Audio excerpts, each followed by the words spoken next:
Buenos días, un año más. El equipo de gobierno vuelve a aprobar la subida automática de la tarifa del agua conforme al IPC interanual de agosto, que este año se sitúa en un 2,7%.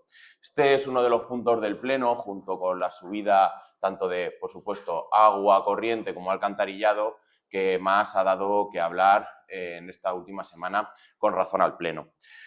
En otras palabras, esta nueva subida en la facturación de Aqualia a los vecinos y a las vecinas de Valdepeñas va a subir el coste de la factura del agua, como han hecho durante estos últimos años, prácticamente desde 1986, la que se privatizó.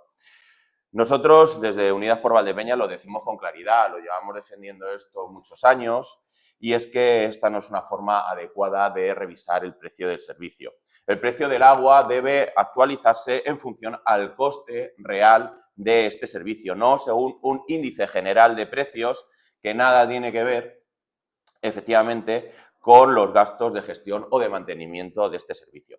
Recordemos, como ya les digo, que en 1986 se privatizó y desde entonces cada año se nos impone una subida automática para el ayuntamiento y sin que éste conozca el verdadero precio del servicio.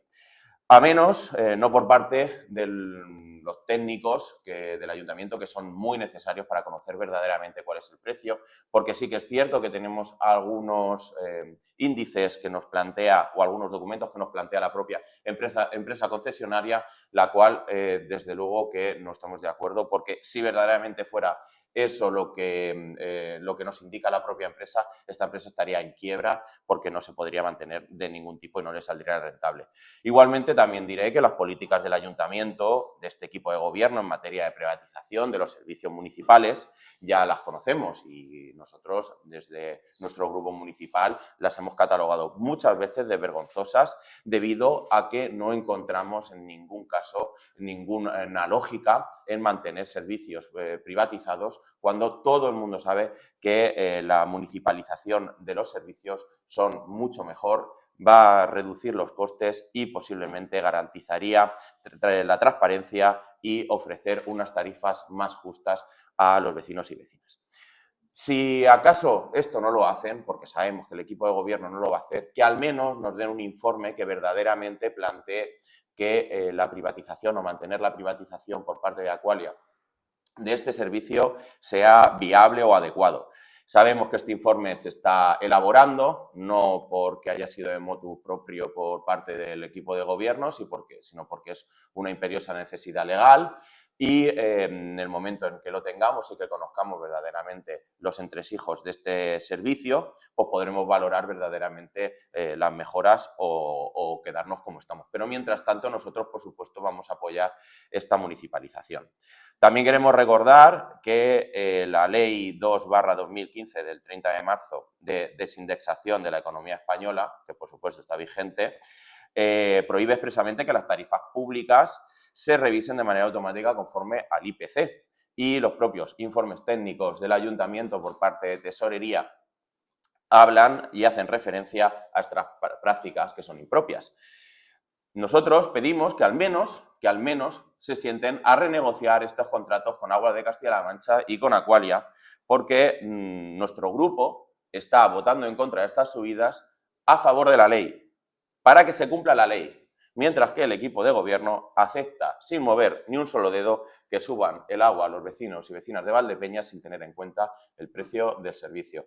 Voy a dejar a mi compañero David, que va a comentar otras cuestiones del Pleno. Gracias. Vale, yo quería hablar de un par de puntos más de los que se trataron en el Pleno, y el primero es la permuta de terrenos que se está haciendo o que se va a hacer entre dos parcelas del polígono del Vino. La parcela que quiere la empresa es una zona verde que ya está consolidada y que utiliza el club de tiro para sus actividades al aire libre, la que está al lado de las pistas de pádel.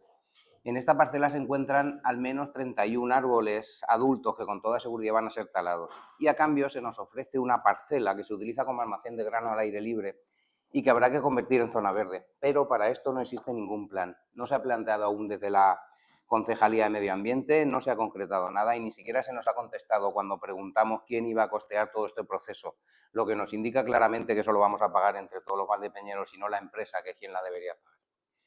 Pero probablemente lo más grave de esto es que es un equipo de gobierno que lleva un año alardeando de un plan de renaturalización y 6 meses de una subvención europea millonaria, se lance inmediatamente, en cuanto una empresa se lo pide, a arrasar una zona verde, sin ningún escrúpulo y vendiéndolo como una mejora para el pueblo. No nos vamos a oponer al crecimiento de las empresas valdepeñeras, pero está claro que no todo vale y vemos claramente cómo se está priorizando el interés de una empresa privada por encima del interés general de los valdepeñeros. Y luego hubo otro punto del que se nos acusa de obstaculizar el desarrollo de Valdepeñas. Voy a hablar un poco de él porque esto parece una conspiración contra el pueblo de Valdepeñas, pero claramente no es más que la enésima chapuza como las que nos tiene acostumbrados este equipo de gobierno. Resulta que a partir de una mesa de negociación, que recordemos que presidía nuestro concejal de obras, el señor Martínez López Alcorocho, y por una mala gestión en la misma, el inicio del desarrollo del sector S14 se vio paralizado judicialmente y ha tenido que volverse a iniciar 11 meses después de que fuera aquella mesa de negociación. Esto ha provocado un retraso, pero eso sí, se nos acusa a nosotros de, por no levantar la mano en un punto de urgencia, somos nosotros los que estamos obstaculizando esto. Y no levantamos la mano en el punto de urgencia porque ya nos ha pasado alguna vez que nos viene un punto de urgencia a 2 días antes de un pleno en el que no tenemos información y al final acabamos haciendo algo bastante peor de lo que habíamos planteado. Llamar crecimiento o desarrollo de Valdepeñas a la creación de un nuevo espacio para instalar allí la feria es un poco excesivo. Jesús Martín tiene claro que él quiere dejar esto como un legado al pueblo antes de irse de la alcaldía. Eso sí, lo pagamos todos los valdepeñeros, claro. Pero decir que esto es un bloqueo cuando el resto de los grupos lo único que hemos pedido es más información sobre este punto no es más que una pataleta de niño pequeño. Las formas despóticas de este gobierno municipal le llevan a afirmar que todo lo que no sea asentir y tragar a favor de sus proyectos es estar en contra de Valdepeñas. Y así ven normal, como ha pasado en este punto, presentar una propuesta al Pleno que no nos ha dado ni siquiera tiempo a leerlo, ni siquiera pasar por comisión informativa para informar al resto de concejales. Y ahora, si queréis hacer alguna pregunta, como siempre, estaremos encantados de contestaros. ¿No? Yo quería saber si hay algo de cierto en los rumores que son cada vez más intensos sobre la posibilidad de que la oposición se ponga de acuerdo para presentar o para plantear una moción. Una moción de censura. Vale, nosotros no hemos presentado ninguna moción de censura. Lo que sí hemos hecho, y varias veces, es pedir la dimisión de Jesús Martín. Y os voy a contar las dos últimas. La penúltima fue por mentir en una rueda de prensa cuando acusaba a Alberto de haberse aprovechado del ayuntamiento para pedir Inés Bañez Braña para hacer un concierto privado. Os recuerdo que en una rueda de prensa oficial salió mintiendo y contando todo mentiras lo que contó en aquella vez. No vamos a entrar más en el tema. Y la segunda, que fue en el pleno de hace 15 días, por un posible fraude de ley, más que posible fraude de ley, por reconocer, él reconoció en una rueda de prensa también que había aprovechado que no había 2 concejales en el pueblo para convocar un pleno. Eso es claramente, como ya dijimos en su momento, un fraude de ley. Estamos aprovechando la posibilidad que él tiene de convocar un pleno para saltarnos la posible participación de los 2 concejales que estaban.